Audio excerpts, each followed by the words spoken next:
Welcome to the WIHS Journal, Public Affairs from 104.9. I'm Paul Kretschmer. For a second time in recent years, the residency of the Middletown police chief is being questioned.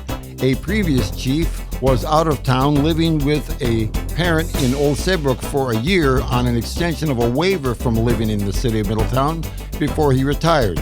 Now, the current police chief, Eric Costa, is being asked the same questions. Here is Attorney Briggs Smith for the city of Middletown to discuss it with the Common Council. So the resolution speaks to Ordinance 74-30, and that ordinance requires certain non-union employees, department heads, including the chief, the police chief, to become permanent residents of the city as a condition of employment. Now, it's applicable to non-union employees. If you were to attempt to do that with union employees, you would have a violation of MIRA, which is why it says non-union in the ordinance. Now, the ordinance itself says permanent residency is hereby defined for the purpose of this section as being domiciled within the city of Middletown and actually residing within the city. And this requirement is not met by maintaining a mailing address or post office box within the city. So I've reviewed this, I've spoken with the chief, and it's fairly clear to me that the chief is domiciled within and actually residing within the city of Middletown. I understand that his registered address is here.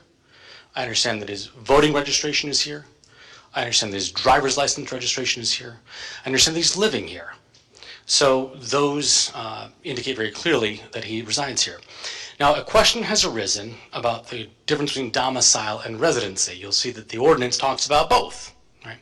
And Councilmember Slafia actually sent an article out that sort of speaks to that distinction. Now, the article that she sent is actually a Florida article. It relates to estate law in Florida, but there's an example from it that's sort of instructive. So the article concludes with the following. It says, finally, Madeline and Joseph, hypothetical people in this article, live in Florida, though they still own their Massachusetts residence. They've shown an intent to change their domicile to Florida by opening accounts at a local bank, getting Florida driver's licenses, and registering to vote in Florida. Due to their actions, Florida could now be considered their residence and domicile state. So that's Florida, and Connecticut law is fairly similar. So Connecticut law, two things for domicile: actual residence and an intention of making that residence your home. Okay? And so the Supreme Court of Connecticut has said that you have to have these two things: first, residence, and secondly, the intention of making it the home of the party. It is the fact coupled with the intention of remaining there. And in Connecticut, the law says, although not dispositive, things like a driver's license, voting registration, mailing address are indicative of domicile. So here, the chief resides here. He's stated, I believe it's his intent to remain here, that he has made this his home, wants to keep this his home. And as I said, his indicia are all here in Middletown. So I think it's a fairly open and shut case that he's domiciled within and resides within the city. Thank you very much, Councilwoman Slafia. This is the first we're hearing that he has got a driver's license and is registered to vote here. Are you going to provide those to us, or is he going to provide those to us? Did he register? When did he register to vote? Those are questions to which I don't have the answer. I just have the representation that those things have happened.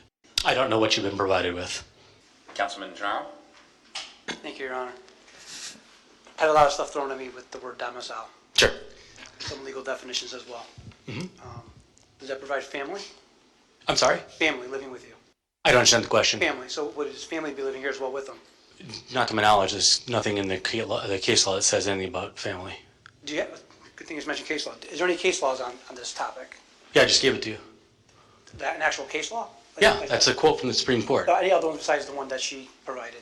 No, the quote from the Connecticut Supreme Court is, quote, two things then must concur to constitute domicile. First, residence, and secondly, the intention of making it the home of the party. It is the fact coupled with the intention of remaining there. That's McDonald versus Hartford Trust Company, a 1926 Connecticut case that's basically kept that standard low these almost 100 years. Okay. So his family doesn't have to live with him, is basically what I'm asking. Because I read an article in the paper that, because I have no problem with renting an apartment, correct? And that was kind of what I saw in the article, that it was like, well, you know, we can't discriminate for renting an apartment. And I have absolutely no problem with anybody renting an apartment, living in town, or renting an apartment. In the article, the chief is quoted as saying that in time they eventually plan on fully living here. So that makes me think, well, that he's not fully living here now, even though he has the apartment. And that's from his own comments in the article. So I'm a little bit confused about that. And I also want to make clear that I'm not opposed to even waiving the requirement. I just feel that I'm having deja vu. This is something, I don't think you were here when McMahon incident went through. No, I wasn't. But I was an officer in the city at that time, and that caused a lot of turmoil in the department at the time. So I think what I'm trying to avoid is seeing that happen again. A year ago, we were here, and I think I made it clear, you know, get rid of it, or change it, or adjust this, so that we can comply with the law, so there's no questions on it. And I think here we are again now, and we're skirting around the true intent of the language. And I remember going through this back then with the Republican mayor and the Democratic council, and I didn't like it then, and I don't like the way this looks now. I think the optics are bad, but again, I think we should have changed it, modified it. I don't think it's fair to the chief either. I think now he has to go rent an apartment.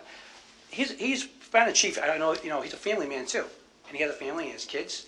I don't think it's fair that we're requiring him to stay in here and rent an apartment and pay those kind of fees.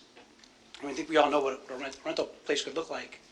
But as a parent and a father and a former police officer myself, I think it's unfair to do that. You know, police officers, chiefs, they spend a lot of time away from their family, and now we're doing this because we didn't do our work this past year to adjust this. Also, we have the deputy chief coming up as well. Now, he lives a little bit closer than the chief. Are we going to go through this with him as well? That he lives 15 minutes away?